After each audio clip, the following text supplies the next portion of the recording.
Fala galera, sejam todos muito bem-vindos ao canal Código da Vida. Aqui quem vos fala é o professor José Souza. E hoje, depois aí de um longo período sem estar gravando vídeos aqui para o canal, eu decidi estar retornando aqui com uma série de vídeos que irão abordar o tema embriologia humana. E para isso, eu dividi essa série em 4 episódios. O primeiro, vocês estarão vendo hoje, que vai abordar o tema da gametogênese humana. Então, sem mais delongas, após a vinheta aí, vamos dar início à nossa aula.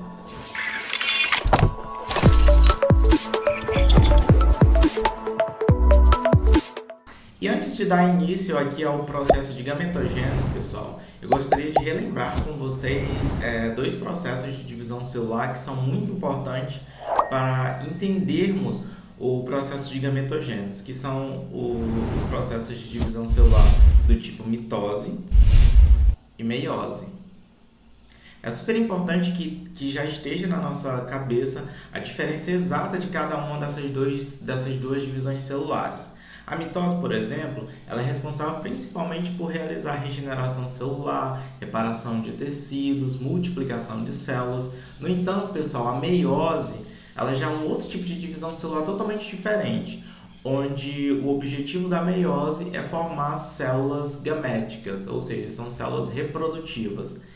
E só para a gente salientarmos aqui algumas diferenças básicas desses dois tipos, eu trouxe aqui esse gráficozinho, que ele é bem básico, onde na mitose a gente vai ter uma célula diploide, que ela vai passar por um período de intérfase, que a gente conhece como um período de crescimento celular, onde ela vai duplicar todo o material genético.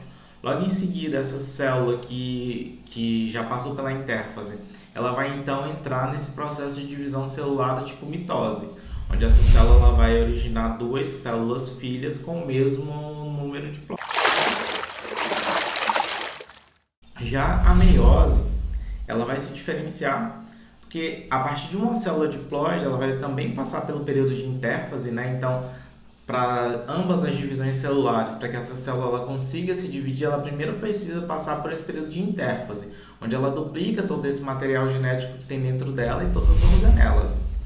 Então, passou pelo período de intérfase, essa célula vai passar pela primeira divisão meiótica, que a gente conhece como meiose 1, e dando origem a duas células haploides, como vocês podem observar na imagem. Logo em seguida, cada uma dessas células vão passar pela segunda meiose, originando cada uma delas mais duas células filhas. No total, no final da meiose, a gente vai ter aí 4 células filhas, né, com metade do material genético, ou seja, por isso que ela tem ali apenas esse Nzinho, que a gente chama de haploide, beleza? Dito isso, pessoal, estamos aptos então a entrar de fato no processo de gametogênese humana.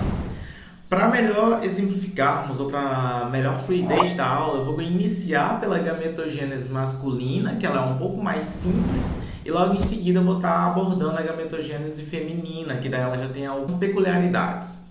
Então, na gametogênese masculina, pessoal, que também é conhecida como espermatogênese, nós vamos ter aqui um órgão que a gente chama de gônada. A gônada masculina nada mais é do que os testículos, que são conhecidos popularmente como ovos. Então, os testículos, o homem geralmente possui um par de testículos, ele tem a função ali basicamente de proteger e formar esses espermatozoides, que são as células reprodutivas humanas. Então, aqui no interior do testículo, a gente vai ter uma estrutura mais ou menos como está aqui nessa imagem, com vários túbulos que estão enrolados, estão enovelados. Esses túbulos são chamados de túbulos seminíferos, e é no interior desses túbulos seminíferos que nós vamos encontrar as células que irão originar os espermatozoides. Então, fazendo um corte aqui em um desses túbulos seminíferos, nós teríamos uma imagem semelhante a essa daqui dessa reprodução, onde no interior desse túbulo seminífero a gente vai encontrar nessa porção células intersticiais e capilares sanguíneos. Esses capilares sanguíneos vão ser importantes para trazerem para dentro desse túbulo seminífero nutrientes para essas células, dentre outros hormônios também. Um desses hormônios que esse capilar sanguíneo ele vai estar transportando é o hormônio LH. Esse hormônio LH, na presença dessa célula intersticial, eles irão produzir a testosterona, que é conhecida popularmente como o hormônio masculino. Logo abaixo aqui a gente tem uma membrana basal, como vocês podem observar, e abaixo dessa membrana basal a gente vai ter ainda mais algumas células super importantes aqui que a gente precisa falar sobre elas. Uma delas, pessoal, é essa célula aqui, que eu vou dar aqui uma ampliada para vocês, que ela é chamada de célula de Sertoli. A célula de Sertoli, ela vai ter aqui várias funções, como proteção aqui dessas células que irão formar os espermatozoides, e também vai ter uma função na parte da nutrição dessas células.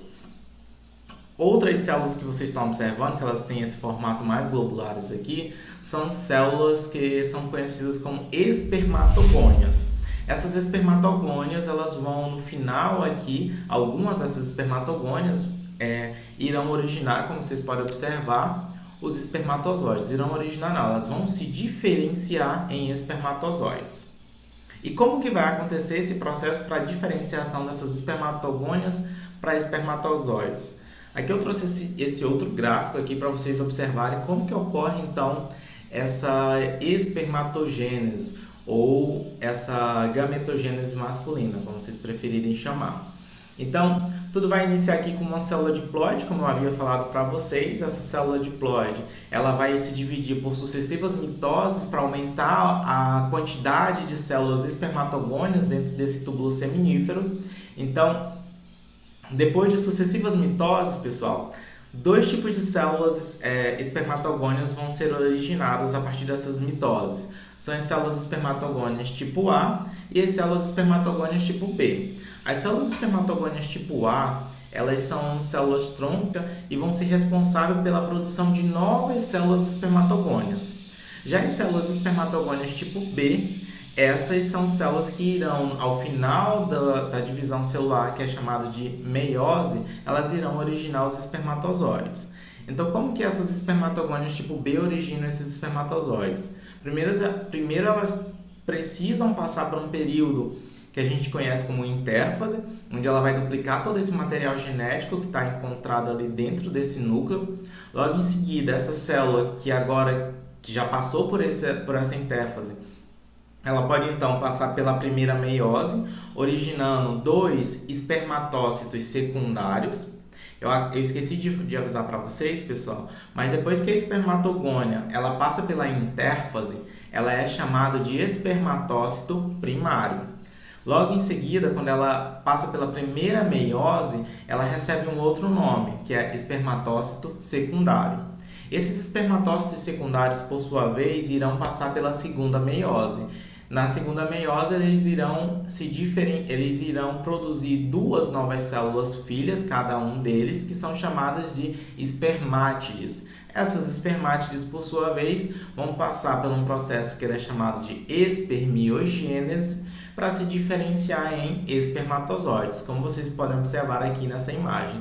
Todo esse processo de divisão meiótica, pessoal, vai acontecer ali no interior desse túbulo seminífero, como vocês podem observar nessa imagem aqui ao lado. Vocês podem estar se perguntando, sim, professor, mas teria algum método, algum macete para que nós pudéssemos memorizar todos esses nomes na ordem correta? Sim, teria.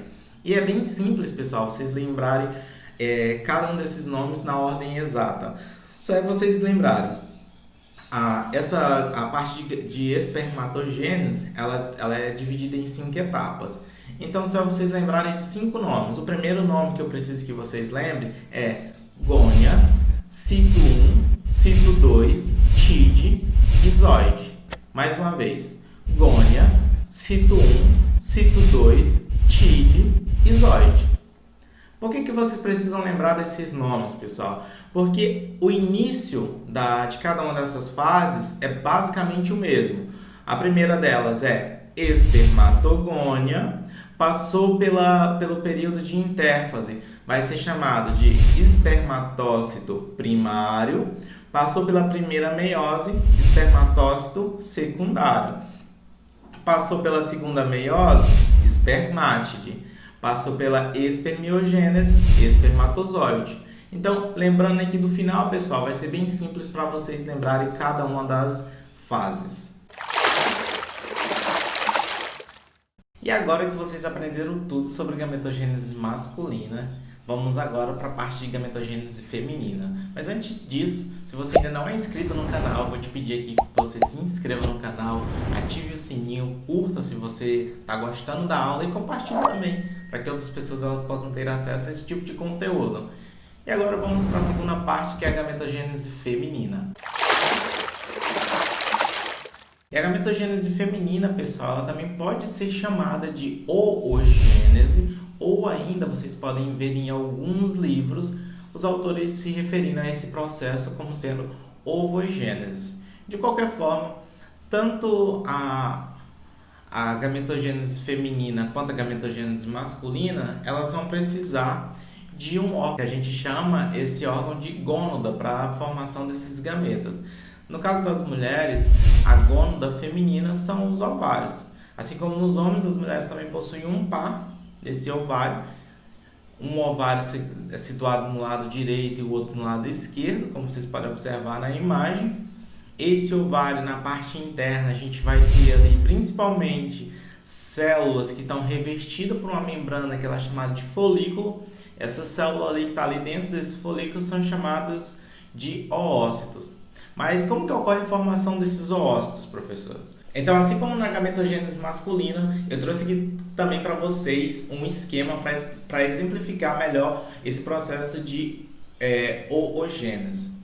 Então, diferente do sexo masculino, onde o desenvolvimento ali dessas células germinativas vão acontecer após o nascimento, nas mulheres, o desenvolvimento dessas células germinativas ele ocorre antes do nascimento, ainda ali durante o período de desenvolvimento embrionário e desenvolvimento fetal. Então, durante o desenvolvimento embrionário, os ovários desse embrião eles vão conter essas células germinativas que irão sofrer sucessivas mitoses para formar uma maior quantidade de células embrionárias, que são chamadas de oogônias, ou como alguns autores preferem, ovogônias. Essas oogônias, pessoal, elas irão passar por esse período de intérfase, que seria ali o período de crescimento, onde essa célula vai duplicar o material genético, para poder ela entrar na divisão celular que a gente conhece como meiose, ok? Então, após esse período de intérfase, a gente vai ter a formação dos oócitos primários. Esse oócito primário, ele vai iniciar o processo de divisão meiótica, a meiose 1, porém, ele vai ser estagnado. Ele só vai terminar essa meiose 1 após o nascimento dessa criança, ali do período da puberdade dela. Então, ao nascimento, cada ovário ele vai conter ali cerca de 500 mil de oócitos primários. E esses oócitos primários eles vão sofrer esse processo de maturação ali durante esse período em que a mulher ela passa por um ciclo que a gente conhece como menstruação. Então, na puberdade, esse oócito primário ele vai terminar a primeira meiose, vai formar duas células a partir dessa primeira meiose. Uma célula que a gente conhece como oócito secundário e uma outra, pessoal, que ela é menorzinha, que ela é chamada de primeiro corpúsculo polar ou primeiro corpo polar. Isso vai depender dos autores aí que vocês estiverem consultando. Então, tanto o oócito secundário quanto esse primeiro corpúsculo polar, eles vão conter 23 cromossomos, por isso que eles são descritos como células haploide, como vocês podem observar nessa imagem aí. Esse oócito secundário, então, ele vai ser selecionado pelo ovário dessa mulher para ser liberado através de um processo que a gente chama de ovulação.